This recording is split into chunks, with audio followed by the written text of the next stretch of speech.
आप मार्केट अड्डा में। और जैसा कि आप नाम से देख रहे होंगे कि इस तेज़ी का सीक्रेट क्या है।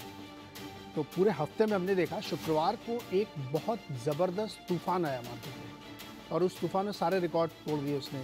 ज़बरदस्त तेज़ी, और उससे 2 दिन पहले इतना दुखी था मार्केट की पता नहीं उसके ऊपर कितनी बड़ी पेनल्टी लगा दी गई है, कैपिटल गेंस बढ़ गया, थोड़ा तो बहुत दुखी था। लेकिन वो दुख शुक्रवार को बिल्कुल ख़त्म हो गया, और ऐसा लग रहा है कि अब शायद मार्केट एक आध महीने बंद रहेगा। इतनी बड़ी तेज़ी एक बड़े इवेंट के बाद हुई। तो तेज़ी अच्छी बात है, हम सब लोगों को बढ़िया लगा कि मार्केट और रन करा। लेकिन ये सीक्रेट क्या है, राज क्या है? क्योंकि कोई ऐसा इन्वेस्टर नहीं होगा, एनालिस्ट नहीं होगा जो मार्केट के वैल्यूएशन को लेकर चिंतित न दिखे। इसी शो में आके हर आदमी की एक कंसर्न ज़रूर रहता है कि मार्केट बहुत महंगा है। हालांकि 22-23 के मल्टीपल पे ही चल रहा है, मिड कैप स्मॉल कैप में थोड़ा ज़्यादा है। तो ऐसा क्यों हुआ मार्केट में, क्या तेज़ी का रीज़न है, ये समझने की कोशिश करें। एक टर्म बहुत घूमता है कि लिक्विडिटी बहुत है, मतलब पैसा बहुत है बाजार में, तो लोग खरीदारी कर रहे हैं। क्यों कर रहे हैं उनसे, ये भी जानना चाहिए। तो आज इसी पे फोकस एक डिस्कस करेंगे कि मार्केट में ये तेज़ी क्यों हो रही है, ऐसा क्या बदल रहा है हमारे फंडामेंटल्स में, या कौन खरीद रहा है और वो क्यों खरीद रहा है। एक तो इस पर बातचीत करेंगे। दूसरा, ये जो बजट में बहुत सारे प्रोविजंस मार्केट को लेकर के आए हैं और रेगुलेटर्स की तरफ से कुछ कंसर्न्स भी जताए गए हैं, उसके बाद भी किसी को फ़र्क नहीं पड़ा, तो ये सब चीज़ें समझेंगे। साथ ही एक बहुत इंटरेस्टिंग चीज़ बैंकों के लिए होने वाली है, उसको टचअप ज़रूर करेंगे, क्योंकि वो जो बहुत सारे अकाउंट्स आप खोलते हैं ऑनलाइन, उसको लेकर के आरबीआई ने थोड़ा कंसर्न जताया है कि उसके लिए उनको प्रोविजनिंग ज़्यादा करनी पड़ सकती है। क्या असर होगा, इसको थोड़ा सा डिटेल में समझेंगे। लेकिन पहले समझते हैं कि मार्केट क्या है। तो हमारे साथ जो मेहमान है, आपको मैं परिचय करा देता हूँ। संजय सिन्हा जी हमारे साथ जुड़ेंगे, सिट्रस एडवाइज़र के। प्रकाश दीवान जी हमारे साथ हैं, जाना पहचाना चेहरा, और इन्होंने मुझसे वादा किया कि आज वो सीक्रेट खोल देंगे मार्केट में तेज़ी का क्या है। और अभिषेक जी हैं, जो एंजल इन्वेस्टर भी है, मार्केट के डायरेक्ट इन्वेस्टर भी हैं, तो इनसे भी समझेंगे। साथ ही मेरे साथ नई मेहमान सोनम श्रीवास्तव हैं, जो एक पीएमएस चलाती हैं, राइट रिसर्च है इनका अपना ऑर्गेनाइजेशन, और मार्केट में बहुत एक्टिवली जुड़ी रहती हैं। तो आज इनसे भी समझेंगे कि भाई पैसे कहाँ से आ रहे हैं, कौन लगा रहा है। तो प्रकाश जी बताइए, क्या राज है इस तेजी का? नीरज भाई देखिए, राज तो कोई खास ऐसा कोई गहरा है नहीं। जो जो मार्केट की परिस्थिति अभी बनी हुई है उसमें एक चीज समझ आ रही है कि वैल्यूएशंस मार्केट को ऊपर नहीं जाने देने की इतनी इच्छा कर रहा है और लिक्विडिटी उसको नीचे नहीं आने देती। अब ये दोनों का जो तालमेल है, इसमें अभी ये समझ आ रहा है कि लिक्विडिटी हावी है। और उसका कारण ये है कि जो जो भी चेंजेस आए, चाहे वो इलेक्शन आउटकम वाले दिन से गिनिए या बजट वाले दिन गिनिए, फंडामेंटली हिंदुस्तान की जो इकोनॉमी की ग्रोथ स्टोरी है उसमें कोई आंच नहीं आई है। और जैसे जैसे अवेयरनेस बढ़ रही है, एक लिक्विडिटी का फ्लो जो है, जो डेट फंड्स में न जाके इक्विटी फंड्स में आ रहा है, एसआईपी की जो रकम बढ़ती जा रही है, उससे साफ जाहिर है कि इक्विटी विल आउट परफॉर्म। सबको समझ आ गई कि इक्विटी विल आउट परफॉर्म और इसमें पैसा लगाना जरूरी है। तो इस वजह से ये जो अनिवार्य हो जाता है, जब एक विकल्प होने की जगह ये एकदम आपको एकदम लगने लगता है कि इसके बिना कोई छुटका ही नहीं है, तो लिक्विडिटी आती है। और कहीं ना कहीं हमारा मार्केट मैच्योर इसलिए भी हो रहा है, उसकी वजह से आपको ये वॉलेटिलिटी डाइजेस्ट करने की क्षमता मार्केट में दिख रही है। तो मैं आपको ये बता सकता हूँ कि रिटेल पहले जैसा नहीं है कि ऊपर लेके फंस गया और नीचे आ गई मार्केट। आज रिटेल भी बड़ी अक्लमंदी से, अवेयरनेस के साथ जागरूक होके सब चीजों में इन्वेस्ट कर रहे हैं।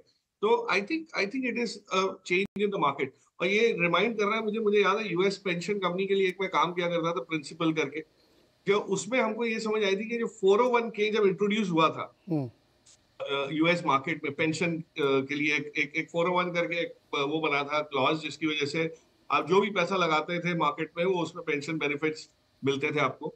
वो जब शुरू हुआ था उसके बाद 22 साल तक मार्केट में एक बहुत बढ़िया बुल रन वहां पे दिखा, क्योंकि लिक्विडिटी ड्रिवन मार्केट रहा। तो जो भी कैपिटल रिक्वायरमेंट्स थी वो आपको पब्लिकली ट्रेडेड मार्केट से आने लगी थी।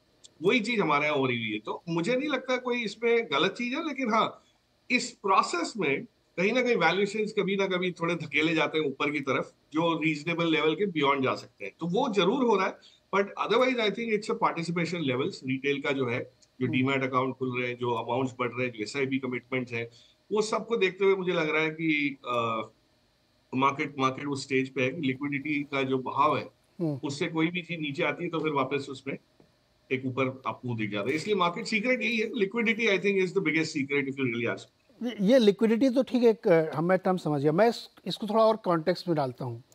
बजट के दिन क्या हुआ, बहुत वॉलेटिलिटी हुई, ऊपर नीचे हुआ। उससे थोड़ा और पहले चलें तो इलेक्शन के दिन मैंडेट नहीं मिला इस गवर्नमेंट को जिस तरह की एक्सपेक्टेशन थी, उस दिन भी मतलब ऑलमोस्ट लोअर सर्किट लगते लगते बचा था, और वहाँ से फिर जो रिकवरी हुई है वो देख रहे हैं हम लोग, 3,000 पॉइंट ऊपर आ गया था। यूएस की तरफ भी आप देखें तो वहाँ पे भी जैसे कुछ लोग कह रहे हैं ट्रेड रिवर्सल की चीज़ें हो रही, बिग टेक्स में बिकवाली हो रही है और लोग ओल्ड इकॉनमी की तरफ जा रहे हैं। नतीजे बहुत अच्छे हैं, अपने आप ही नतीजे, बहुत ग्रेट नतीजे नहीं आ रहे इस सीजन में। किसी को पड़ी नहीं है क्या? अरे पैसा है, इसका मतलब थोड़ी कुछ भी करेंगे क्या? तो वो क्या ड्राइविंग फोर्स क्या है, मैं ये जानना चाहता हूँ। अर्निंग्स बहुत अच्छी नहीं आ रही सर अभी तक।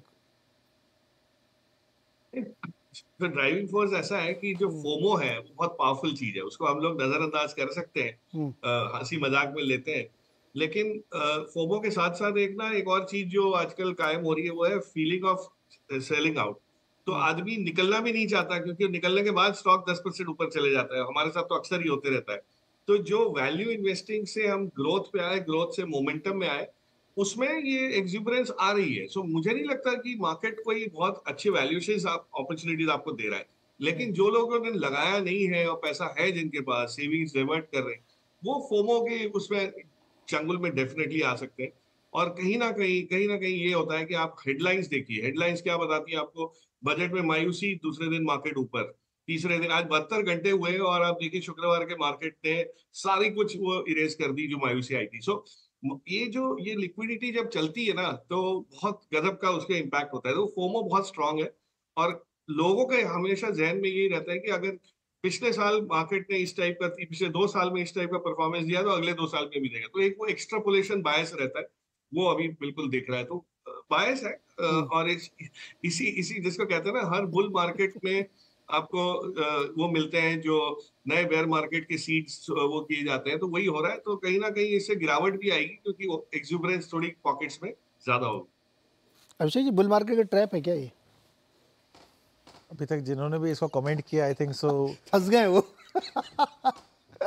मैं इसको थोड़े दूसरे तरह से देख सकता हूँ। हाँ। थोड़ा डेटा को एक्सट्रापोलेट करते हैं। प्रकाश जी ने जो अभी तक मेंशन किया है वो पॉइंट को मैं रिपीट नहीं करूँगा, क्योंकि वहाँ तक तो वो पार्ट बिल्कुल फैक्ट है। एंड मेरे हिसाब से मार्केट में जो पार्टिसिपेंट्स हैं उनको भी ये दिख रहा है।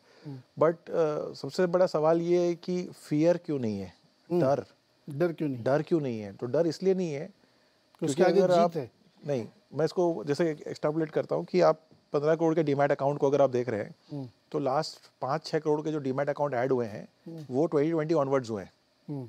ठीक है, तो 4 साल के अंदर में हमने 50% की ग्रोथ देख ली होगी। अब पॉइंट बीइंग कि इसका मतलब ये है कि ये जो नई ब्रीड आई, इन्होंने तो 2008 देखा नहीं है, इन्होंने 2012 तक की जर्नी नहीं देखी है, जहाँ पे मार्केट गिरने के बाद कैसे कंसोलिडेट कर रहा है। फिर 2015 2016 याद नहीं है, 2020 की बॉटम याद नहीं है, तो 2020 के मार्च के बाद से मार्केट एक तरफा चलना शुरू हुआ है। मगर वहां तक तो जिन्होंने पेन देखा है वो तो सारे के सारे थोड़े बाल चले गए, बाकी सफेद हो गए वाले हैं। तो उनको तो डर लगेगा, क्योंकि उनके पास हिस्ट्री है।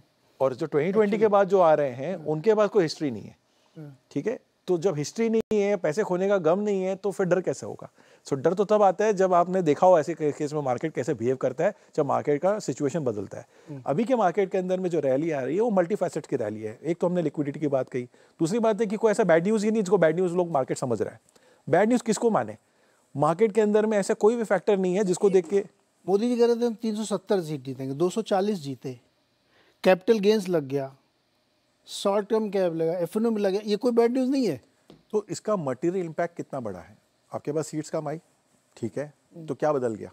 आपने अपने हिसाब से कैबिनेट बनाया है, आपको 2 और पार्टी की सपोर्ट चाहिए थी, वो आपने ले ली, आपने अपना मेजॉरिटी वहाँ पे गवर्नमेंट के हिसाब से बना लिया और आपने अपनी एलोकेशन कर दी।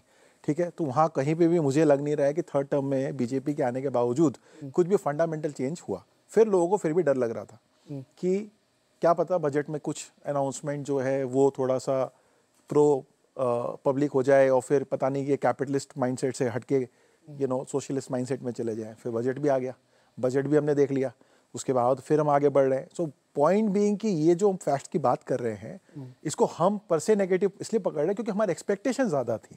एक प्री अज्यूम्ड आउटकम के बेसिस पे हमने सोच लिया कि ये बेस्ट आउटकम है, बट जो नेक्स्ट आउटकम भी आया है वो कुछ ज़्यादा ख़राब नहीं है। ठीक है, एक मिनट रुको, मुझे याद आ गई बात। मैंने एक फंड मैनेजर से बात की, वो कॉन्ट्रा फंड चला, उनके फंड के कंस्ट्रक्ट देखोगे ना, सब वही भरे हुए हैं जो खूब महंगे हो गए हैं, और 40-50% उन्होंने टॉप 10 दिग्गज कंपनियां भर रखी हैं। मैंने कहा ये इसमें क्या कॉन्ट्रा आपने लिया है? तो बोले नहीं नहीं, ये देखो अभी लार्ज कैप में ना वैल्यूएशन सस्ता है मिड कैप्स में, मतलब कंपेरेटिवली वैसे सस्ता नहीं वैल्यूएशन पे, लेकिन कंपैरिजन में उससे सस्ता लग रहा, मतलब वो कम महंगा है इसलिए लग रहा है। तो यही बात यहाँ पे हो रही है। मुझे तो पर्सपेक्टिव डाले, मुझे तो नहीं लग रहा है पर्सनली, मतलब ऐसे बातें करने के लिए तो हम जैसे ऑनेस्टली यहाँ पे कुछ भी कर सकते हैं, बात बनाने की अगर बताएं तो कुछ भी बनाई जा सकती है, बट मुझे ऐसा लग रहा है मार्केट की रीडिंग को देखते हुए कि शायद लोग वैल्यूएशन देख ही नहीं रहे। और ये बात सही है, और ये बात से मैं रिटेल इन्वेस्टर के लिए नहीं कह रहा हूँ, मतलब जो सीजन फंड मैनेजर्स है वो भी नहीं देख रहे हैं। तो सवाल ये उठता है कि क्यों नहीं देख रहे? हाँ, तो देखने का ये कारण है कि जब आपके पास इतनी मैसिव लिक्विडिटी आ रही है, जहाँ पे लिक्विडिटी का मतलब है नए पैसे आपको लग रहे हैं, चाहे वो डायरेक्ट लगा रहे हैं कि थ्रू फंड लगा रहे हैं, तो आप कितने दिनों तक कैश में रहेंगे, जहाँ मार्केट एक तरफा ऐसी रैली दे रहा है जहाँ रुकने का नाम नहीं है। इसका मतलब अगर आपने कैश कॉल ले लिया, और आप, मैंने लास्ट टाइम भी इस एपिसोड में कहा था कि अगर आपने कैश कॉल लिया है और आपने 6 महीने पहले अगर कैश कॉल ले लिया है, तो आप सबसे बड़े अंडर परफॉर्मर हो आज की डेट में। तो आप बाकी लोगों के साथ कंपेयर करोगे तो आपका अल्फा ही नहीं आएगा, या आप बेंचमार्क से पीछे चले जाओगे। कोई भी फंड मैनेजर ये अफोर्ड नहीं कर सकता है। So point being, you are forced to participate in the market because of the strong liquidity and because there is nothing to justify कि मैं क्यों बेच के कैश में खड़ा हो जाऊं। तो आप बातें, जैसे मैंने कहा कि बातें बनाने के लिए आप कोई पॉइंट रख सकते हैं, जैसे कि सीट की बातें कर रहे हैं या बजट में पे कैपिटल गेन हो गया, मगर इससे इंपैक्ट क्या हुआ? आपकी कोई अर्निंग घट गई क्या? आपको ऐसा लग रहा है कि भाई मल्टीपल इससे ज़्यादा जस्टिफाई हो रहा है? ऐसा कुछ भी नहीं हो रहा है। सो आई बिलीव कि फंडामेंटल है, और ये जैसे हम लोगों ने कई बार शो में चर्चा की है कि ये कोई 1 साल 2 साल वाली स्टोरी नहीं है। हम 2030 की बात कर रहे हैं, 8 ट्रिलियन 10 ट्रिलियन कोई भी नंबर आप पकड़ के बात कर ले, वहाँ पे इंडिया जाएगा।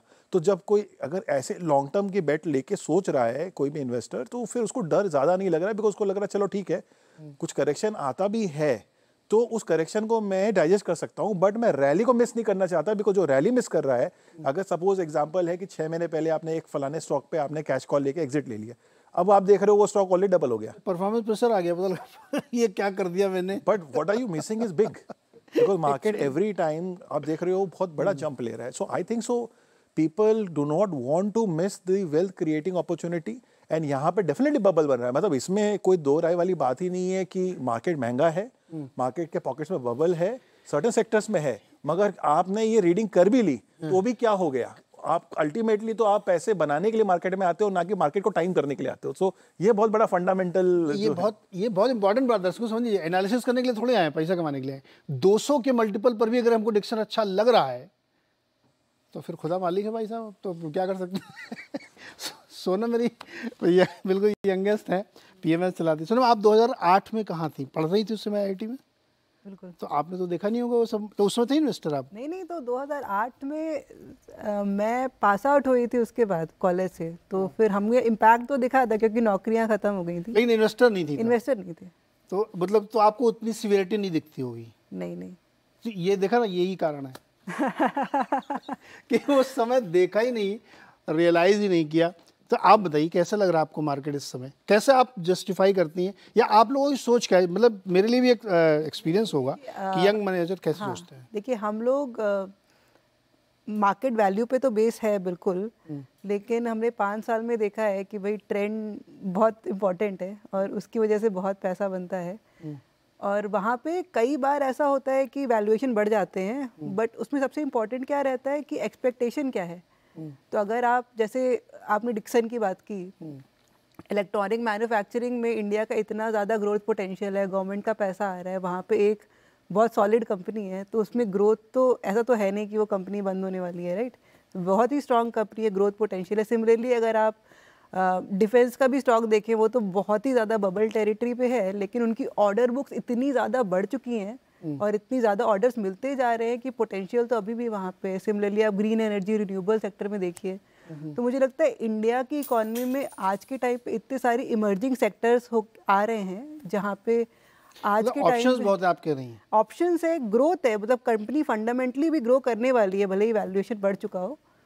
इसलिए जब आप जैसे यंग लोग, जो आजकल बहुत सारे लोग आईआईटी से आके ट्रेडर बन गए हैं, बहुत मेरे पर्सनल दोस्त हैं, वो पता नहीं बड़ा मैथ्स के फार्मूले लगाते हैं ज़बरदस्त तरीके से, एल्गो लगाती है, ये फार्मूला मैंने बनाया, ये कोडिंग मैंने की है, अब मैं इससे ट्रेड करूँगा और मैं मार्केट को बीट कर दूंगा। तो वो सब जो मैथमेटिकल फार्मूला है या जो वैल्यूएशन आपने पढ़ा वो सब भूल गए आप लोग अब, कि अभी उसको तवज्जो देते हैं? वो तो यूज़ करते हैं, लेकिन देखिए जब आप कॉन्ट करते हो उसमें क्या होता है कि भाई मैं ट्रेंड पे या मोमेंटम पे मान लीजिए ट्रेड कर रही हूँ, अभी 20 स्टॉक पे करना है ना, अब वहाँ पे डिक्सन आ गया बहुत हाई वैल्यूएशन पे तो ठीक है हमने बाई कर लिया है, बट अगर वहाँ पे मान लीजिए हमारा कोई बाई किया हुआ स्टॉक अब करेक्ट करने लग जाता है, जैसे एंजल वन है, बहुत टाइम तक बाई किया, अब उसमें करेक्शन आने लग गया, बाकी स्टॉक उसके ऊपर आ गए, तो हम उससे काट के दूसरे स्टॉक में चले जाते हैं, राइट, विदाउट लुकिंग एट कि इसका वैल्यूएशन क्या है, मतलब चल रहा है हम आगे देखते हैं। अच्छा एक डिस्क्लोजर देखो, किसी भी स्टॉक का नाम यहाँ लिया जा रहा है तो सिर्फ एक्सप्लेनेशन के लिए, समझाने के लिए, कोई बाई सेल नहीं है, डिक्सन एंजल से हमें कोई लेना देना नहीं है, जिससे कि कोई गलतफहमी ना हो किसी को। सो अब ये बताइए, मतलब आपने ये समझ लिया कि मार्केट कैसे चलता है, राइट। अब इतनी जो तेज़ी हो रही, लास्ट वीक हमने देखा कि जब फ्राइडे को एकदम तूफान मचा हुआ था, कैपिटल गेन्स वगैरह बढ़ गए, इससे कोई डर नहीं किसी को? देखिए हमें लग रहा है कि चेंजेस आएंगे, और चेंजेस आई थिंक बजट के पहले आने चालू हो गए थे। किस टाइप की चेंजेस? किस तरह के चेंजेस, जैसे आपने देखा होगा कि भाई डिफेंस वाले स्टॉक में वॉलेटिलिटी आ गई, बट साइड में आपके केमिकल स्टॉक चल रहे थे, फर्टिलाइजर स्टॉक चल रहे थे, है ना, आपका फूड रूरल वाले स्टॉक चलने चालू हो गए थे, और आई थिंक बजट के बाद थोड़ा फोकस कंजम्पशन पे ज़्यादा आ रहा है कंपेयर टू इंफ्रास्ट्रक्चर, तो वो शिफ्ट तो पहले से होने लग गई थी। मुझे लगता है कि कुछ जगह पे बहुत ज़्यादा ओवर वैल्यूएशन है, उसमें कोई डाउट नहीं है, बट उसके अलावा अगर आप देखिए प्राइवेट बैंक्स को देखिए, आप अभी भी ऑटो में भी इतनी ज़्यादा हाई वैल्यूएशन नहीं है। उसके अलावा अगर आप देखें बहुत सारे सेगमेंट, फार्मा, आईटी, हो सकता है कि मान लीजिए कोई स्टॉक बहुत हाईली वैल्यूड हो गया ना अभिषेक, मान लीजिए जिसका वैल्यूएशन 25 होना चाहिए वो 75 रुपये है ना, तो आपने उसको कहा अब इसको नहीं लेंगे, रोक दिया उसको, अभी जिधर 50 वाला था उसको लेना शुरू किया, उसको 100 पहुंचा दिया आपने, तो ये सस्ता लगने लगा है ना, अब इस पे चालू हो जाएंगे, फिर वो वाला सस्ता लगेगा, ऐसा ही हो रहा है। मुझे लग रहा है कि जिन्होंने भी वैल्यूएशन देके काम किया है इस मार्केट के अंदर में, वो ज़्यादा खुश नहीं होंगे। सर देखो, आप इतनी बड़ी बड़ी थ्योरीज को फेल करो, अभी संजय जी के पास चल रहा है। देखिए बात करने के हिसाब से अगर हम करें हिस्टोरिकली, सी वैल्यूएशन की पैरामीटर्स क्या है, आप किसी कंपनी की एक हिस्टोरिकल वैल्यूएशन को चेक करके बताते हो कि मोटा मोटा ये रेंज होती है, ये मल्टीपल हम देते हैं, क्योंकि 18, 25, 50 ये तो सब्जेक्टिव है, राइट। देयर आर कंपनीज जिनकी हिस्ट्री ऐसी बताती है जहाँ पे उनके मल्टीपल 60 से ऊपर हमेशा ही रही है, 10 साल तक रही है, तो 10 साल तक के मतलब कंपनी ओवर वैल्यूड है, नहीं है। जस्टिफाई कैसे कर रहे हैं 60 versus 8? So point being, let's not get into कि क्यों ये है वो है, बिकॉज ये मार्केट के अंदर में इस तरह की पैरिटी रहती है depending on sector size and stock की, वो जो भी हम बात कर लें, मगर मुद्दा ये है कि एज ऑन डेट कोई वैल्यूएशन को देख के मार्केट में पार्टिसिपेट नहीं कर रहा है, ये एकदम प्रूवन बात है। और देखने में थोड़ा और आगे के देख लो, 5 से 8, 10 साल की स्टोरी, आप कंफर्ट ढूंढने की कोशिश अगर करना चाहें कैश फ्लो के बेसिस पे कि कंपनी की ग्रोथ क्या लगती है, और फिर मैं उसको देख रहा हूँ कि चलो अगर मैंने इस एंट्री प्राइस पे मैंने एंट्री ली तो मेरे पास एटलीस्ट चलो अगर करेक्शन आता है तो मैं कहाँ तक 5 साल के बाद भी कहाँ खड़ा रहूंगा, तो उस तरह से देखने के लिए ठीक है। मगर जब आप ले रहे हो तो जैसे कि राइटली शी पॉइंटेड आउट कि ये मोमेंटम के अंदर में एक बार आप मोमेंटम बायर बन जाते हैं ना, तो उसके बाद आप ये देख रहे हो कि आज मिलूं और कल 10% ऊपर हो जाए। आज का मार्केट तो ऐसा ही हो रखा है, चेज करना है, मतलब चेज करना है। एंड बहुत एक फेमस एग्जांपल है ये, मतलब इसके ऊपर कई चर्चा भी हुई है। यूएस की एक कंपनी है गेम स्टॉप, उसके ऊपर बहुत एक बल्कि एक बन भी गया है, बहुत अच्छा आप देखने लायक है ऑनलाइन में ओटीटी में। उस स्टॉक को अगर आप देखें उसकी जर्नी में तो आप फंडामेंटल भूल जाएंगे कि क्या हुआ उस स्टॉक के अंदर में, ठीक है। उस स्टॉक की खासियत ये थी कि किसी फंड ने उसे शॉर्ट कर दिया और पूरे रिटेल वालों ने वन साइडेड उसको बाय करके पूरे के पूरे फंड को फेल कर दिया, फंसा दिया, पूरे फंड को फेल कर दिया। That fund actually was had to file chapter 11 and they lost about I don't know $2-3 billion something. But आप देखिए रिटेल की पावर क्या है, ठीक है, वो क्या कर सकती है। हम यहाँ सोच रहे हैं कि रिटेल में क्या है, इतना बाइंग हो उतनी बाइंग, बाकी तो ये बड़े बड़े फंड चलाते हैं। ये लगता है जहाँ पे एक बार ऐसे मोमेंटम बन जाती है जैसे कि अभी बनी हुई है मार्केट के अंदर में, तो आप फिर ये वैल्यूएशन भूल जाइए, मल्टीपल भूल जाइए। ये मैं ये नहीं कह रहा कि ये सही है, हाँ, नहीं, मगर सिनेरियो यही है, सिनेरियो ही एग्जैक्टली। हमको तो सिर्फ ये समझना है कि आज क्या हो रहा है। ये कोरोना के टाइम की स्टोरी है, गेम स्टॉप वाली यूएस में हुई थी, बहुत ज़बरदस्त। संजय जी, इन 3 लोगों ने हमें मिलकर ये कन्विंस कर दिया है कि वैल्यूएशन को इस समय नहीं देखना चाहिए, और अगर सोने के भाव पे चांदी मिल रही तो खरीदने में कोई बुराई नहीं है। आप खरीद रहे हैं सर क्या? मेरा अपना मानना है कि आप अगर मार्केट को देखें या किसी सेक्टर को देखें या किसी स्टॉक को देखें, तो उसके प्रति जब आप ओपिनियन बनाते हैं तो आपको उसको 3 डायमेंशन से देखना चाहिए। पहला डायमेंशन ये होता है इवेंट्स का, जिसका प्रभाव शॉर्ट टर्म में पड़ता है। दूसरा डायमेंशन है लिक्विडिटी, जो कि मीडियम टर्म पे पड़ता है। और तीसरा डायमेंशन है वैल्यूएशन, जो कि लंबे समय पे पड़ता है। ये 3 डायमेंशन जो हैं, ये मार्केट पर भी एप्लीकेबल हैं, सेक्टर पर भी एप्लीकेबल हैं और स्टॉक्स पर भी एप्लीकेबल हैं। अगर मैं मार्केट की या सेक्टर की चर्चा करूं, तो इवेंट्स का प्रभाव जो है, हाँ, हम लोग ने देखा किस तरह इलेक्शन के कारण मार्केट में तेजी आई, इलेक्शन के एग्जिट पोल पर और ज्यादा तेजी आई, और जब एक्चुअल रिजल्ट आए तो मार्केट में जोर की गिरावट आई। उसी तरह से बजट के एक्सपेक्टेशन में कुछ सेक्टर्स हैं जो कि चल पड़े। अगर हम आगे की तरफ देख रहे हैं तो देयर आर 3 इवेंट्स जिनका प्रभाव हमारे ख्याल से मार्केट पर पड़ेगा। एक तो है कि मॉनसून, दूसरा है यूएस की फेड रेट और तीसरी है यूएस इलेक्शन के आउटकम।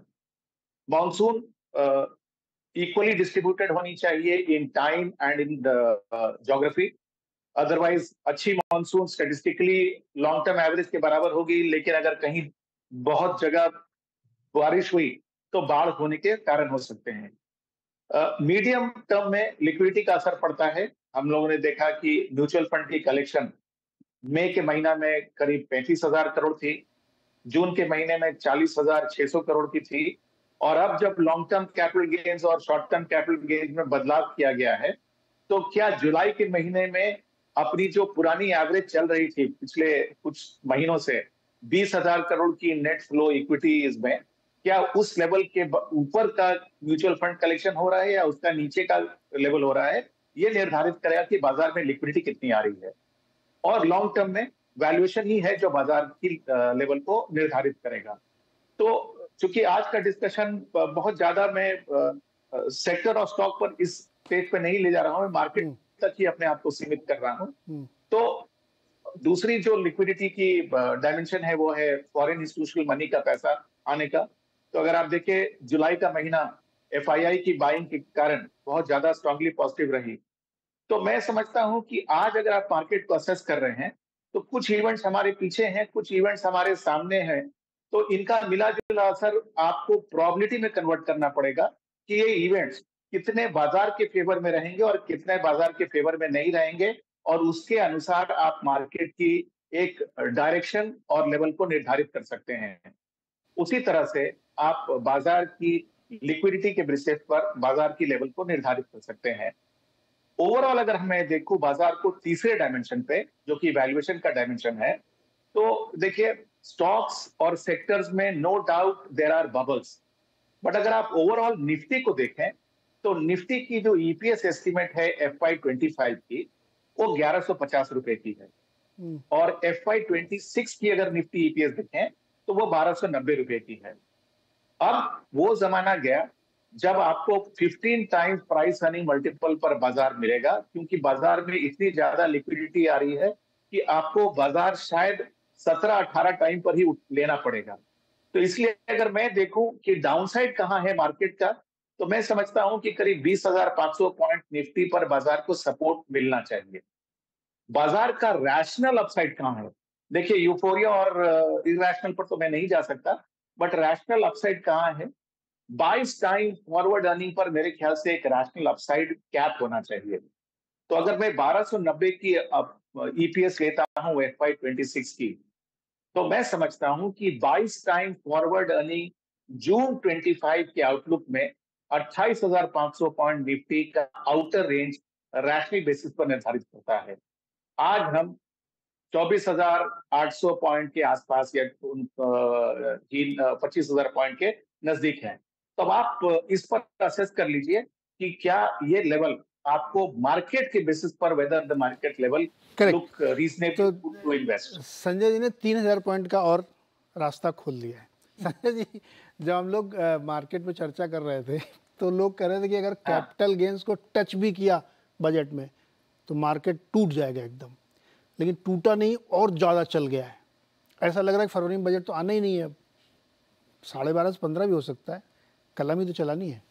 तो संजय जी, ये डर मतलब जो लोग बात कर रहे थे मार्केट में, ऐसे कोई अर्निंग किसी की 1% मिस हो जाए उसका मार्जिन, ऐसा हाहाकार बाजार में तो, अरे मार्जिन मिस हो गया इन्फोसिस की, गाइडेंस कम कर दिया इन्होंने, स्टॉक तोड़ देते हैं, यहाँ 2.5% आपका बढ़ गया, कोई फर्क नहीं, ये क्या है संजय जी?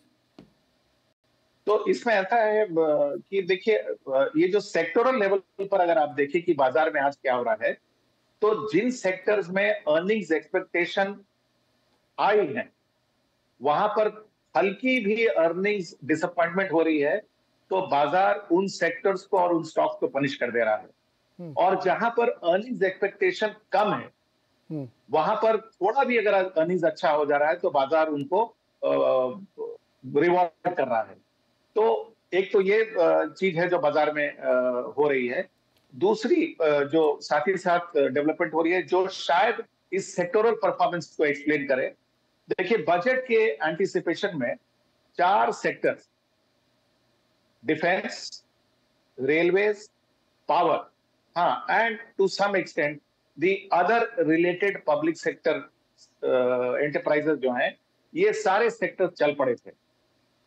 बजट में इन सेक्टर्स के लिए कोई भी सिग्निफिकेंट एक्स्ट्रा एलोकेशन नहीं हुआ।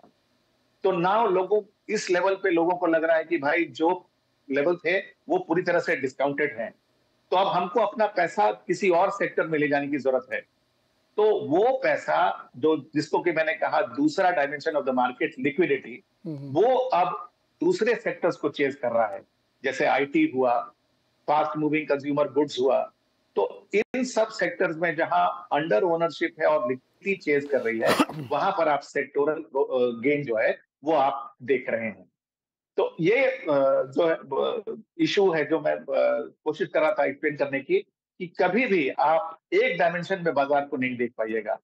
हाँ, सिर्फ इवेंट के बेसिस पर या सिर्फ वैल्यूएशन के बेसिस पर आप नहीं देख पाइएगा। उसमें एक लिक्विडिटी का डायमेंशन भी है जो कि इंपॉर्टेंट है। आपको तीनों डायमेंशन से मार्केट को, सेक्टर्स को और स्टॉक्स को देखना चाहिए। रिलेटिव बेसिस पे देख के चलिए ना। अभी कोई चीज़ महंगी लग रही है, कल हो सकता है वो सस्ती लगे, क्योंकि काला तभी पता चलता है जब सफ़ेद बगल में हो, अदरवाइज कैसे पता चलेगा। Prakash ji, margin of safety क्या है?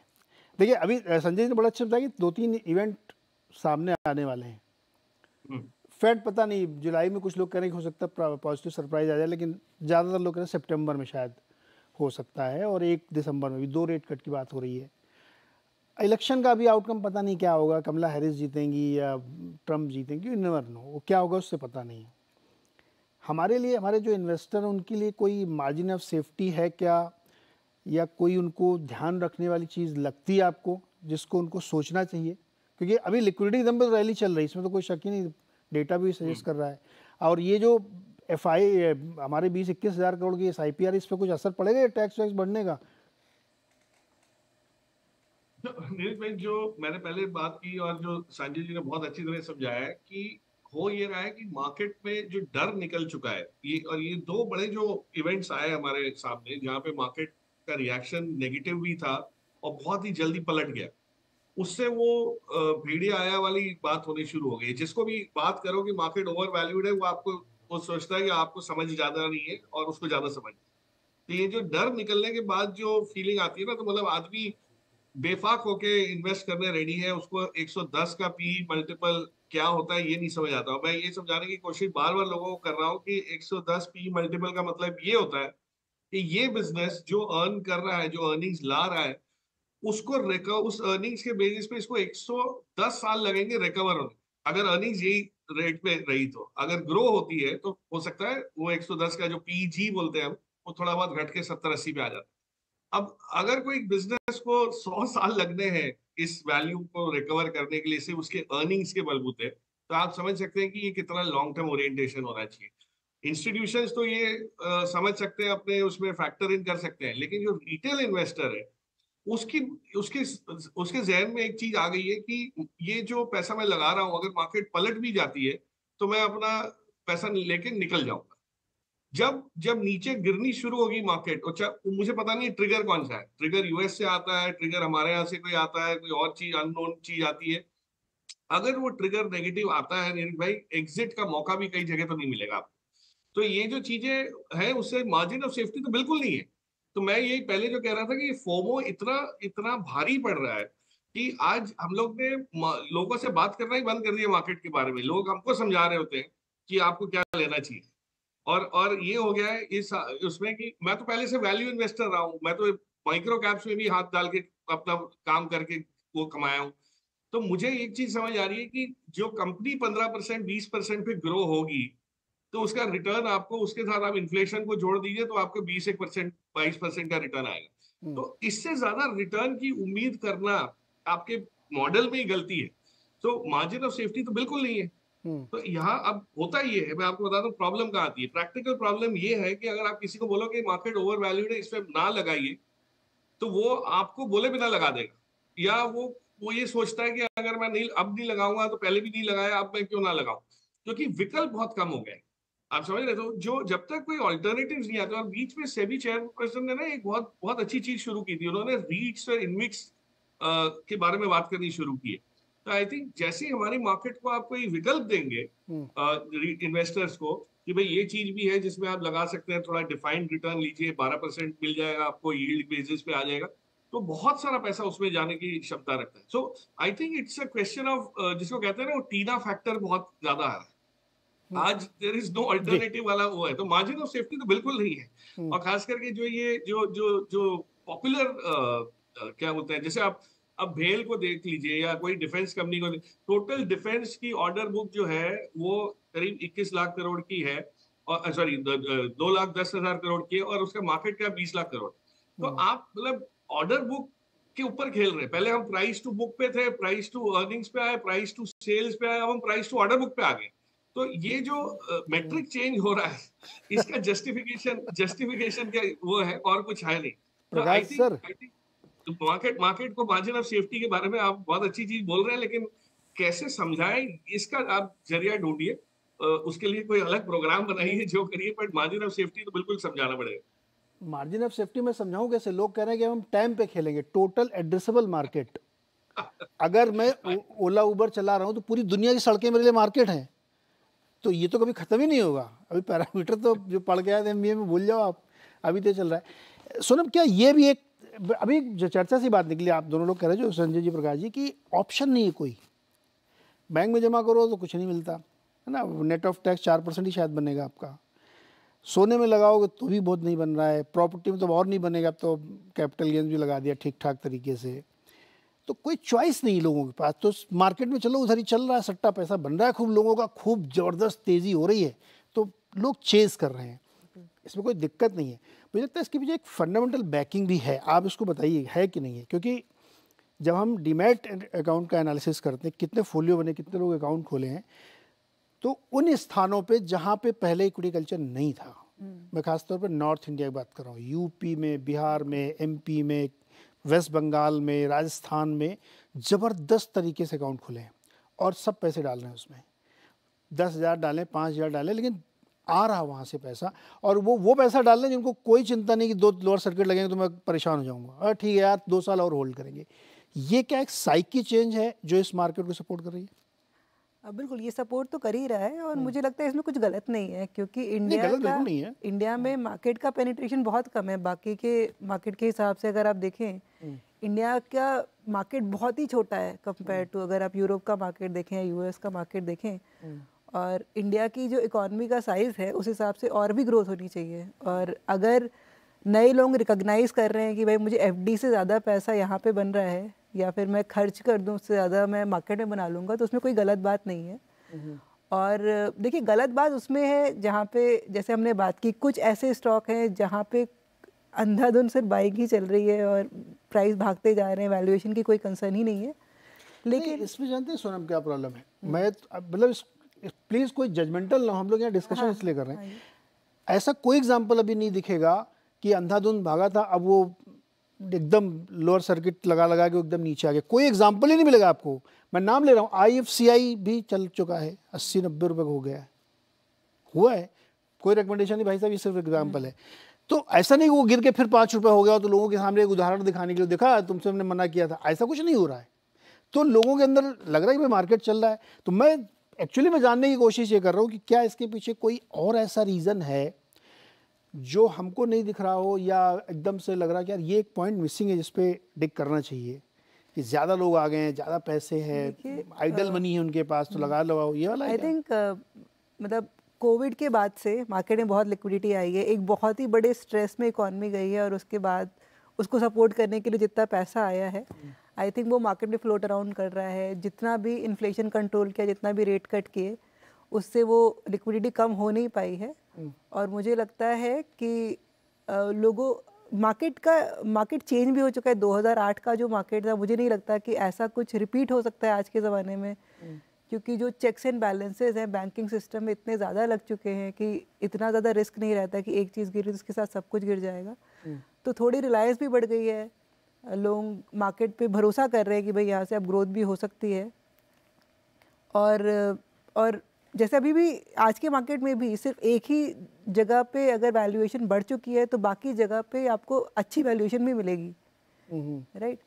तो मुझे लगता है कि पॉजिटिव ही, हम तो उसको पॉजिटिव ही देख रहे हैं। और ओके अभिषेक, ये वाला क्वेश्चन मेरा आपसे भी है, क्या ऐसा भी हुआ है क्या मार्केट में, आपके जो इन्वेस्टर आपको फ़ोन भी करते होंगे, आप तो जो कि बहुत ज़्यादा एंजल इन्वेस्टर भी हैं, अलग अलग तरीके के टूल्स पे पैसे लगाते हैं, कि एक बहुत बड़ा मार्केट था जो अनटैप्ड था, बट टेक्नोलॉजी ने उसको एक प्लेटफॉर्म पे ला दिया है, तो सबको बहुत बड़ा एक चंक दिख रहा है और वो सिंक्रोनाइज नहीं है अभी, और ये उसका बेसिकली उसका ये डेरिवेटिव है, इसलिए मार्केट में बहुत पैसा आ रहा है और सबको लग रहा है कि पार्टिसिपेट करें हम इसमें। मार्केट में पैसा जो आ रहा है उसको एक बार साइड करते हैं, क्योंकि लिक्विडिटी की चर्चा हमने ऑलरेडी काफ़ी हद तक कर ली है। मार्केट के मुद्दे में हम जो डिस्कस कर रहे हैं वो ये कि क्या देख के आ रहा है, हाँ, मूड क्या है मार्केट में। सो इस पॉइंट को बिल्कुल मैं सहमत हूँ कि आप अगर इंडिया की साइज़ को देख रहे हैं, जो कि हम एक थर्ड लार्जेस्ट इकोनॉमी बनी हुई है, 140 करोड़ की पॉपुलेशन है, सो अल्टीमेटली उसके सामने $4 ट्रिलियन ऐसा इकोनॉमी कुछ नहीं है, मतलब ये कोई नंबर ही नहीं है। ठीक है, कभी हम कंपेयर करते हैं, कभी हम नहीं कंपेयर करते, बट देन चाइना और यूएस ही बचते हैं। अब इन दोनों की इकोनॉमी हमसे अगर आप मल्टीपल्स में देखें तो मल्टीपल्स में, जैसे चाइना की हम बात करें तो $15 ट्रिलियन की होगी, अमेरिका की बात करें $30 ट्रिलियन की होगी, हम 4 ट्रिलियन है। तो मतलब आप जापान को हटा दें जो कि $5-5.5 ट्रिलियन के बाद, इतनी बड़ी पॉपुलेशन, इतनी बड़ी कंट्री के साइज पे अगर हम टोटल मार्केट देख रहे हैं तो एड्रेसेबल मार्केट, जो अभी आपने भी कहा कि भाई टाइम क्या देख रहे हैं, वो इतना ही है। तो बेस हमारा बड़ा छोटा है। अब ये बेस बढ़ रहा है तेज़ी से, और इस बेस को अगर तेज़ी करनी है तो 2 फैक्टर चाहिए। एक, आपको स्टेबल गवर्नमेंट चाहिए जिसके अंदर में वो प्रो ग्रोथ हो, इसका मतलब पॉलिसी फ्रेमवर्क ही आप ऐसे बना रहे हो जो रिस्ट्रिक्ट नहीं कर रहा है, जो कि हमने देखा है 10 साल से हम देख ही रहे हैं। मुझे नहीं लग रहा कि यहाँ पे अब किसी को किंतु परंतु है कि ये प्रोएक्टिव गवर्नमेंट है। करेक्ट। सेकंड चीज़ टेक्नोलॉजी है। अमेरिका को आप देख लें, चाइना को देख लें, उनकी टेक्नोलॉजी प्रोग्रेस को देख लें, सब जानते हैं, राइट। सो ये बहुत इंपॉर्टेंट फैक्टर है जो अब इंडिया के अंदर में 2012 के बाद से आया है। अगर आप देखें जब से मैं इन्वेस्ट कर रहा हूँ, एटलीस्ट 2014 से मैं इस तरह के सेक्टर को देखता हूँ, तो अब 10 साल में अगर आप देखेंगे तो बहुत बड़ा चेंज आया है। कमाल की बात तो ये कि कम से कम 25 से 30 कंपनियां ऐसी हो गई जो आईपीओ के अंदर में लिस्ट होके हमारे आज के डेट में बोर्ड्स का पार्ट है, राइट। सो काफ़ी बड़ा चेंज है, और डेफिनेटली ये जो चीज़ है ये कंटिन्यूस होने वाली है, बिकॉज ये कोई 1-2 साल की स्टोरी नहीं, डिकेड की स्टोरी है। सो अगर मैं मार्केट को देखूँ कि जहाँ पे गवर्नमेंट का सपोर्ट आ रहा है, वहाँ मुझे टेक्नोलॉजी के अंदर में इंडिया का प्रोग्रेस आ रहा है। अब देखिए यूपीआई की हम बात कर रहे हैं, हम तो अब एक्सपोर्ट, यूपीआई टेक्नोलॉजी एक्सपोर्ट कर रहे हैं, right. France is a classic example. Defence हम एक्सपोर्ट कर रहे हैं। हमारे before Modi government, after Modi government के अगर आप नंबर्स निकाल के देख लें, 5,000-6,000 करोड़ की जो एक्सपोर्ट होती थी डिफेंस के अंदर में, कहाँ जाकर अब 1 लाख करोड़ के आसपास का नंबर आ गया, और वो भी वो 4x की बात कर रहे हैं। सो पॉइंट बीइंग कि पोटेंशियल हमेशा से था, ये कोई आज नहीं बना है। पोटेंशियल को अनटैप करने के लिए जो कंडीशंस चाहिए थी वो आज के डेट में मोस्ट ऑप्टिमम है, and that is a reason why people do not want to miss, because अगर हिस्ट्री के अंदर में यही अमेरिका और यही चाइना को हम देखें तो इन्होंने कोई 1 साल या 2 साल में ये ग्रोथ नहीं अचीव की है, इनकी ग्रोथ डिकेड्स की ग्रोथ है, राइट। और डिकेड में इनकी ग्रोथ 8 से 10% की रही हुई है। So it is not a joke. And India के अंदर में वो जो के शेप की बात करते हैं वो अब हमको दिख रहा है। So it is just nothing but what history is there, we are just resounding in a different form, it never repeats but it sounds. So वही हो रहा है, कुछ ज़्यादा नहीं हो रहा है। मार्केट थोड़ा डेफिनेटली कभी रैशनल होकर काम नहीं करता है। सो उसके अंदर में कई बार हम एक सिनेरियो में रहते हैं जहाँ चीज़ें रैशनल लग रही होती है तो हम रिकमेंड करते हैं हाँ जी बाय कर लीजिए। कई बार थोड़ी सी इरेशनल हो जाता है, बिकॉज चीज़ थोड़ी अहेड ऑफ फंडामेंटल चली जाती है प्राइस पॉइंट ऑफ व्यू से। सो अगर प्राइस वर्सेस मार्केट की बात करें, जो कि ओवरऑल मार्केट कैप्चर की बात करें, वो दो अलग चीज़ है। आज अगर मार्केट पर से हम लोग अगर बात कर रहे हैं कि चलिए आपने एक इन्वेस्ट कर दिया और इन्वेस्ट के बाद आप कैसे कितने पैसे बना लोगे अगले 6 महीने में, 12 महीने में, तो उस पर सवाल उठेंगे, क्योंकि डेफिनेटली फिर वैल्यूएशन एक आ जाएगा, आपकी मार्केट कैप जीडीपी वाला फंडामेंटल जो है वो आ जाएगा। बट अगर 10-10 साल की हम बात करें तो किसी को भी यहाँ डाउट नहीं है रूम के अंदर में या बाहर में कि मार्केट ये बिल्कुल सही बात। ये बिल्कुल उस मल्टी बैगर स्टॉक की जर्नी जिसमें ऊपर नीचे होता रहता है, तो आप किसी एक पॉइंट पे कहोगे ये तो बड़ा नीचे गिर गया था, वो मतलब नहीं, ट्रेजेक्ट्री ऊपर की है। एक छोटा सवाल संजय जी से, उसके बाद फिर मैं ब्रेक लूंगा, फिर बैंक वाले बात करें। संजय जी, मुझे ऐसा लगता है कि जो जैम ट्रिनिटी बनाई ना, जनधन आधार मोबाइल, और फॉर्मुलेशन ऑफ इकोनॉमी जो हुआ है जीएसटी के बाद, उसने पोटेंशियल को अनलीश कर दिया, और वो बिल्कुल अबेंडेंस में है कि मतलब अभी तो उसका शायद एक पोर्शन भी हम लोगों ने मार्केट में ट्रैप नहीं किया। मैं बहुत सीरियस नोट पे बात कर रहा हूँ, क्योंकि पहले जो था कि जब लोग उदाहरण देते थे कि आपका ड्राइवर या आपके लिफ्टमैन जब मार्केट की बात करने लगे तो वो दिन होता बेचने का। अभी वो पिछले 1.5 साल से मेरे को ही ज्ञान दे रहा है यार कि ये वाला तुमने लिया था कि नहीं लिया था। तो ये जोक नहीं था, दरअसल ये सीरियस बात है कि वो उस हिस्सा बनना चाहता है, उस ग्रोथ का पार्टिसिपेंट बन गया है वो, क्योंकि उसके हाथ में भी वही मोबाइल है जो तुम्हारे हाथ में है, तो वो भी वही चीज़ देख रहा है जो तुम देख रहे हो। डेटा इज गॉड, तो उसके पास भी है ना डेटा। तो संजय जी, क्या ये फॉर्मुलेशन ऑफ इकोनॉमी और ज़्यादा लोगों का एक्सेस है इंफॉर्मेशन को लेकर के, इसलिए ज़्यादा कुछ हो रहा है और अननेसेसरी हम लोग वैल्यूएशन और पता नहीं क्या क्या लेके परेशान रहते हैं? तो उसमें आपने एक महत्वपूर्ण फ्रेज मिस कर दिया, वो है डेमोक्रेटाइजेशन। या बिल्कुल सही।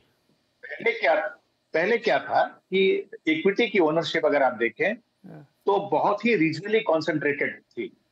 Western India and certain pockets in south India, यही रीजन्स थे जहां इक्विटी की ओनरशिप ज्यादा थी। जो आपने कहा जैम ट्रिनिटी ने इक्विटी की एक्सेस को डेमोक्रेटाइज कर दिया। और अभी जो पहला, चूंकि ये बेसिक और मैं समझता हूं कि नेसेंट स्टेज है इक्विटी ओनरशिप की, जहां पर जो नए इन्वेस्टर आ रहे हैं वो रियर व्यू मिरर देख के आ रहे हैं, वो पास्ट रिटर्न देख के आ रहे हैं। उनको लग रहा है कि अगर इक्विटी मार्केट ने पिछले साल में 25% का रिटर्न दिया है, तो भाई मैं 6% में अपना पैसा बैंक में क्यों रखूं, मुझे इक्विटी मार्केट में आने दो, मुझे भी 25% रिटर्न मिलेगा। तो ये जो नेसेंट स्टेज में डेमोक्रेटाइजेशन एंड एक्सेस के कारण रियर व्यू मिरर देखते हुए क्लाइंट जो इन्वेस्टर्स हैं वो आ रहे हैं। जैसे जैसे हम आगे बढ़ेंगे, मेरा मानना है कि इस तरह की जो सुपर रिटर्न लोगों को मिली है, ये अर्ली मूवर्स को मिल गई।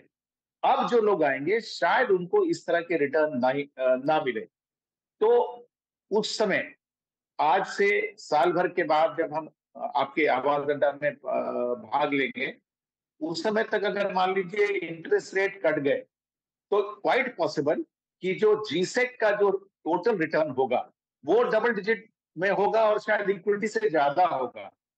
तब लोगों को लगे कि हमने जीसेक में क्यों नहीं पैसे लगाए, हम इक्विटी में लगाए, तो शायद पैसा थोड़ा उधर मूव करेगा।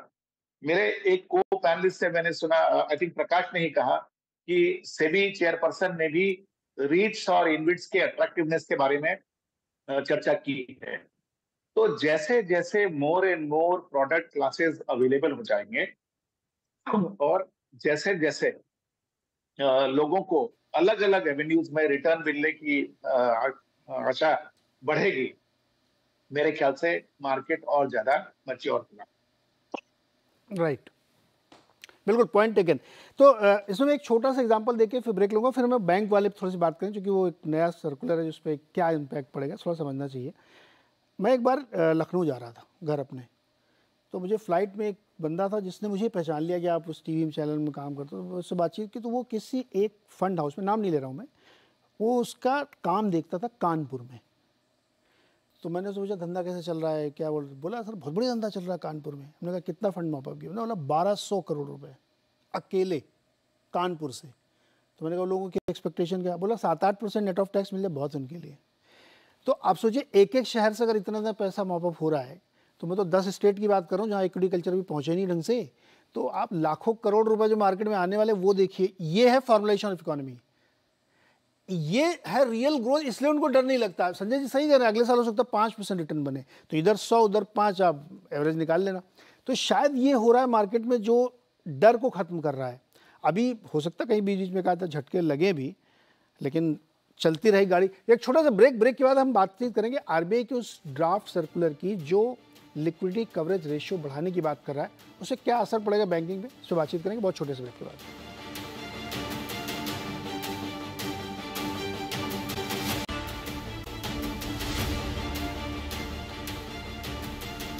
स्वागत है एक बार फिर से आपका। और आज हम चर्चा कर रहे हैं मार्केट के उस सीक्रेट को जानने की हम कोशिश कर रहे थे कि इतनी तेज़ी क्यों हो रही है, उसके पीछे लॉजिक क्या है, उस पर डिटेल में चर्चा हुई। और अब हम बातचीत करेंगे एक जो ड्राफ्ट रिपोर्ट आया आरबीआई की तरफ से कि लिक्विडिटी कवरेज रेशियो बढ़ाने पड़ेगा। सीधा सा मोटा मतलब हिंदी में ये है कि ऐसे डिपॉजिट्स जहाँ पे स्टेबिलिटी कम है उसमें ज़्यादा आपको कवरेज रेशियो रखना पड़ेगा। यानी जो मोबाइल के थ्रू, इंटरनेट के थ्रू आप एफडीज करते हैं उसके लिए ज़्यादा कवरेज रेशियो रखना पड़ सकता है, रिस्क वेटेज बढ़ाना पड़ेगा। इसका क्या असर पड़ेगा, इस पर बातचीत करेंगे। सर समय कम है इसलिए क्विक कमेंट रखिएगा। प्रकाश जी आपसे शुरू करते हैं। क्या इससे, एक तरफ तो हम बात कर रहे हैं सब कुछ टेक्नोलॉजी होना चाहिए, मोबाइल आपकी ज़िंदगी होनी चाहिए, और दूसरी तरफ ये भी एक समस्या है। नहीं, समस्या नहीं है, ये समस्या का हल है।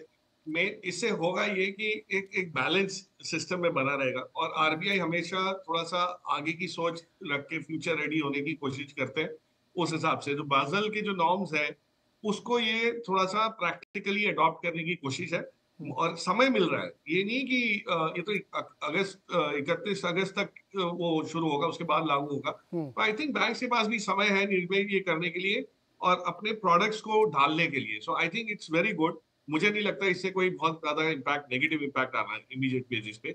और अगर इमीडिएट बेसिस पे अगर नेगेटिव इम्पैक्ट नहीं है तो लॉन्ग टर्म में तो पॉजिटिव ही। 1 अप्रैल 2025 से लागू हो सकते हैं नए नियम, अगर ये लागू करने के लिए जारी किए गए तो, और सुझाव वगैरह इंक्लूड किए गए। आप लोगों को याद होगा यूएस में बैंक रन हुआ था कुछ समय, 1-2 साल पहले, तो उसमें एक एसवीबी था जिसमें एक दिन में $42 बिलियन विड्रॉ हुए थे। क्योंकि अगर आप बैंक में फिजिकली पैसा विड्रॉ करने जाओगे, इतना पैसा विड्रॉ करने में मेरे ख्याल में 1-8 महीना तो लगेगा लाइन, तो बैंक को टाइम मिल जाएगा मैनेज करने का। लेकिन अगर मोबाइल से आप विड्रॉ करने शुरू करो तो फ्रैक्शन ऑफ सेकंड में आप निकालोगे, सबके ऑर्डर एक साथ गए तो बैंक तो कोलैप्स हो जाएगा। ये वजह है कि उसको ज़्यादा कवरेज रेशियो, ज़्यादा सेफ बनाने की ज़रूरत है। आपका क्या व्यू है, ये बैंकों के लिए अच्छा है, बुरा है, या हो ही जाना चाहिए तो बिल्कुल सही आइडिया है? देखिए, बैंकों के लिए तो अच्छा नहीं है, क्योंकि जब लिक्विडिटी कवरेज रेशियो बढ़ रहा है तो उसकी वजह से उनकी क्रेडिट ग्रोथ भी इम्पैक्ट होती है। आरबीआई ने ये भी रूल लगाया है कि भाई डिपॉजिट जितने मेंटेन करने हैं उसी के बेसिस पे क्रेडिट भी ग्रो कर सकते हैं, तो ग्रोथ पे थोड़ा इम्पैक्ट पड़ता है। तो ये बैंक के लिए नेगेटिव है। बट जिस सिनेरियो की आप पहले बात कर रहे थे कि भाई 2008 जैसा कुछ हो जाए, तो ऐसी ही रूल्स की वजह से वो सिचुएशन नहीं होगी, राइट? क्योंकि बैंक कैपिटलाइज्ड हैं, उनके पास वेल सिक्योर्ड हैं, तो वहाँ पे कोई भी फेलियर के चांसेस कम हो जाएंगे अगर इस तरह के रूल्स इन्फोर्स होते हैं। तो आई थिंक ओवरऑल इकॉनमी के लिए ज़रूरी अच्छा है। लेकिन हाँ, बैंक की ग्रोथ जहाँ पे हम एक्सपेक्ट कर रहे थे कि भाई private sector bank finally grow करने वाले हैं, वहाँ पे थोड़ा इम्पैक्ट आ सकता है। अब तो ये हो रहा है कि ब्रांचेस कम खोलो यार, डिजिटल बैंक की बात हो रही है, और एक्चुअली सिनेरियो चेंज वाली बात हो रही है ना, कि इससे पूरा तस्वीर बदल जाएगी। तो इसीलिए बैंक निफ्टी नहीं चल रहा है क्या आजकल? ये इसी चिंता में दुबला हुआ जा रहा बेचारा, सब कुछ चल रहा, बैंक निफ्टी बेचारा नहीं चल रहा। आपको क्या लगता है इसका क्या इम्पैक्ट हो सकता है, और इसको और कैसे समझना चाहिए? फाइनेंशियल मार्केट्स हमेशा से ही बहुत हाईली रेगुलेटेड इंडिया में रहे हैं। आप चाहे सेबी के पॉइंट ऑफ व्यू से देखें या आरबीआई के पॉइंट ऑफ व्यू से देखें, और मुझे नहीं लगता ये कुछ गलत है या ख़राब है। बल्कि जब आपने देखा कि एनपीए एक टाइम पे बहुत ज़्यादा पीक हो गए थे 2014 की, अगेन वो एक एरा की बात है, एंड जब नए गवर्नर उस समय आए तो उसके बाद आपने देखा होगा कि मैसिव चेंजेस शुरू हो गए। वो वहाँ से अगर आप अभी तक देख रहे हो तो हर साल कुछ ना कुछ जो है इवेंट आता ही है। लास्ट ईयर शायद एनबीएफसी को लेके कुछ नॉर्म्स आए थे, एंड वहाँ पे भी फिर एक टाइम था जहाँ एनबीएफसी स्टॉक्स नहीं चल रहे थे बिकॉज उसको एडजस्ट होने में टाइम लग रहा था। तो मेरी रीडिंग ये कि ये एक टेम्परेरी हो सकता है, जैसे कि राइटली मेरे कलीग ने मेंशन किया कि थोड़ा ग्रोथ के ऊपर तो इम्पैक्ट आएगा, बट मार्केट पर से अगर मैं देखूँ तो उसको ओवरऑल मैं पॉजिटिव कंसिडर करूँगा, क्योंकि अल्टीमेटली आपको सेफ्टी ज़्यादा इंपॉर्टेंट है। आप जब बैंकिंग जैसे चैनलों के अंदर में आप नहीं चाहोगे कि कहीं पे भी किसी का कॉन्फिडेंस कम हो जाए, तो उस तरह से आरबीआई का जो मूव है वो सेंसिबल है, और थोड़ा सा इम्पैक्ट भले आ सकता है, बट ऐसे कोई सी चेंज नहीं होने वाली जहाँ पे हम देखेंगे कि अरे इस रूल की वजह से बैंकिंग में बहुत बड़ा कोई अंतर आ गया है उनकी ग्रोथ में। थोड़ा सा मार्जिनल इम्पैक्ट है जो मार्केट डाइजेस्ट कर लेगा। सो मुझे उस तरह से थोड़ा सा लागू होगा तो कोई बहुत बड़ी चिंता की बात नहीं है, थोड़ा सा हम डाइजेस्ट कर लेंगे। लेकिन जैसे जैसे चीज़ों को डिजिटाइज किया जा रहा है, एक सिक्योरिटी थ्रेट बढ़ रही क्या, या ज़्यादा मैं ये कहूँ कि फाइनेंशियल इंस्टीट्यूशंस थोड़ा लूजली चीज़ों को डील करते हैं। हाल फिलहाल में आपने देखा होगा बहुत जगहों पर रिस्ट्रिक्शंस लगाए गए कि आप लोग जो कार्य कर रहे हैं उसमें ध्यान नहीं रख रहे हैं, एक का तो धंधा ही बंद कर दिया गया। तो ये भी एक रिस्क है इसमें कि ज़्यादा डिजिटाइजेशन मतलब थोड़ा ज़्यादा रिस्क और हमारे यहाँ सीरियस लोग नहीं है।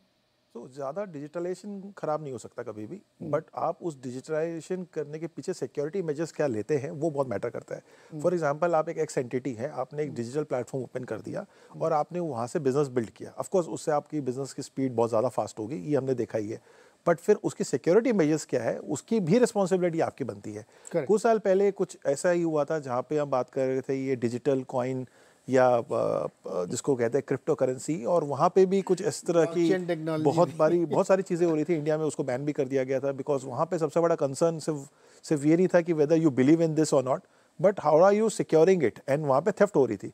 सो मुझे लग रहा है कि जितनी ज़्यादा डिजिटल, इसको रोक नहीं सकते, पहली बात डिजिटल बढ़ेगी और बैंकों को तो डेफिनेटली अडॉप्ट करना पड़ेगा, वरना वो डायनासोर हो जाएंगे जो ये नहीं अडॉप्ट करेंगे। But at the same time security measures आप कितनी बेटर करते जा रहे हैं जिससे आप ओवरऑल चीज़ें मैनेज कर सको, वो भी इक्वली इंपॉर्टेंट है, जो मुझे लग रहा है कि आरबीआई आप उसको भी ऐसा प्रोमिनेंस दे रहा है कि आप सिर्फ डिजिटल प्लेटफॉर्म मत ओपन करिए, साथ साथ में आप उसके सिक्योरिटी मेजर्स को भी स्ट्रॉन्ग करिए। ओके संजय जी, आपकी राय क्या है इस पूरे मसले पर? मेरे ख्याल से देखिए, ये आरबीआई के द्वारा एसेट लायबिलिटी की मैचिंग को और स्ट्रॉन्ग बनाने की तरफ कदम है। जैसे जो कीवर्ड इस सर्कुलर में यूज किया गया है, दैट इज स्टेबल डिपॉजिट्स पर, अनस्टेबल डिपॉजिट्स पर कवरेज रेशियो बढ़ाया जाए। इसी कॉन्टेक्स्ट में मैं एक आपको याद करा दूं, कुछ महीने पहले रिजर्व बैंक ऑफ इंडिया ने P2P लेंडिंग वाली इंस्टीट्यूशंस पर एक कड़ाई की थी, क्योंकि ये P2P लेंडिंग इंस्टीट्यूशंस कर क्या रहे थे, ये लेंडिंग की तरफ तो लंबे समय की तरफ लेंडिंग कर रहे थे, लेकिन जहां बोरोइंग है वहां पर वो छोटी अवधि के बोरोइंग के लिए भी रिटर्न ऐसा दे रहे थे जैसा कि फिक्स डिपॉजिट पर भी ना मिलता हो। यानी कि लिक्विड फंड की सहूलियत आपको मिल रही थी as someone who was from home P2P was boring, and lending की तरफ वो लंबे समय के लिए कर रहे थे lending. Reserve bank of India ने इस पर बहुत जोर से कड़ाई की, और उसके बाद अब आप देखें तो ये P2P जो इंस्टीट्यूशंस हैं वो लिक्विड फंड की तरह की कोई भी प्रोडक्ट ऑफर नहीं कर रहे हैं। तो मैं समझता हूं कि ये जो circular reserve bank of India ने इशू किया है, ये एसेट और लायबिलिटी को मैच करने के लिए, अगर आप अनस्टेबल डिपॉजिट्स ले रहे हैं तो आपकी लेंडिंग जो है वो भी कम अवधि के लिए होनी चाहिए, क्योंकि आपकी डिपॉजिट श्योर नहीं है आप कि डिपॉजिट कितने समय के लिए आपके पास रहेगी। तो मेरे ख्याल से उस तरह से एक अच्छी स्टेप है। रही बात जो आपने कहा ना, मोबाइल और इस तरह के जरिए से जो डिपॉजिट मोबिलाइजेशन अभी हो रहा है, थैंकफुली आज भी सिस्टम में अगर आप देखें, सिस्टम के रूप, ओवरऑल सिस्टम के बेसिस पर, तो ये बहुत छोटा प्रोपोर्शन है फ्रॉम द सिस्टम पर्सपेक्टिव। लेकिन अगर आप इंस्टीट्यूशन के पर्सपेक्टिव से देखें तो कुछ कुछ इंस्टीट्यूशन में इसका प्रोपोर्शन जरूरत से ज्यादा हो सकता है, वहां पर आपको ज्यादा केयर लेने की जरूरत है। रिजर्व बैंक ऑफ इंडिया ने सिर्फ इतना ही किया है। नहीं, बहुत इंटरेस्टिंग, ये जरूरी है, क्योंकि फाइनेंशियल का बिजनेस ही एसेट लायबिलिटी मैनेज करने का, जिसका जितना अच्छा एलएम है वो बेस्ट बैंक माना जाता है, और ये करना ही पड़ेगा आज नहीं तो कल। तो इसको पॉजिटिवली लेना चाहिए, क्योंकि आप सोचिए ना कि एग्जांपल के लिए मैंने बताया कि एक क्लिक पे आप पैसा विड्रॉ कर सकते हैं, तो क्या स्थिति होगी अगर सारे लोग कर सकें तो ये एक तरीका था। तो उम्मीद करते हैं कि आज के शो में बहुत सारी जो बाजार में तेज़ी के कारण उसको हमने डिस्कस करने की कोशिश की, समझने की कोशिश की, और बहुत सारे चीज़ें नई आपको पता लगेंगी ये जो तेज़ी है ये क्यों हो रही है। और एक डिस्क्लेमर भी कि इस शो में जो भी स्टॉक्स के नाम लिए गए हैं वो कोई रिकमेंडेशन नहीं, ना बाई की ना सेल की। तो शो आपको कैसा लगा, अच्छा लगा, बुरा लगा, बताइएगा हमें, और किस नए टॉपिक पर आप डिस्कशन चाहते हैं वो भी बताइएगा। अच्छा सा वीकेंड एंजॉय करिए। बहुत बहुत शुक्रिया।